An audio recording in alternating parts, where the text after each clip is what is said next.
দেখো মেয়ে আজ বাড়িতে টিউশনি থেকে বাড়িতে এসে বললো মা আমি একটু পান্তা খাবো। তো পান্তা খাওয়ার জন্য কিছুই ছিল না, ও নিজেই বললো মা আজ আমি নিজেই কিছু একটা বানিয়ে পান্তা খাবো। তো বললাম তা কর। তো দেখো একটা বড় সাইজের আলু গোল করে কেটে নিয়েছে, দিয়ে ঝাল হলুদ নুন মিশিয়ে নিয়েছে। আর এটা এক মেয়ে করছে আর এক মেয়ে ভিডিও করছে, মানে রান্নাটা এক মেয়ে করছে আর আরেকটা মেয়ে ভিডিও করছে। তো দেখো আমার বাচ্চাদের রান্না বান্নাগুলো তোমাদের যে বাড়িতে এরকম কার কার বাচ্চারা নিজেরা এরকম রান্না শিখেছে কমেন্ট করে জানাবে। আমার তো বেশ মাঝে মধ্যে ভালোই উপকার হয়, ওরা কিছু কিছু রান্না টুকিটাকি নিজেরা চলার মতো করা শিখে নিয়েছে।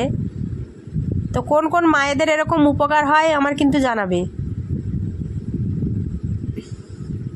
দেখো আমি আবার বললাম যে একটু ঢাকনা দিয়ে দে, ভালোভাবে আলুটা সিদ্ধ হয়ে যাবে। তো আবার ঢাকনা দিয়ে দিল, তারপরে ভালোভাবে ওলট পালট করে নিচ্ছে। দেখো কত সুন্দর ভাজা ভাজা করছে। আমার মেয়েরা কিন্তু ভালোই বড় হয়ে গিয়েছে, সব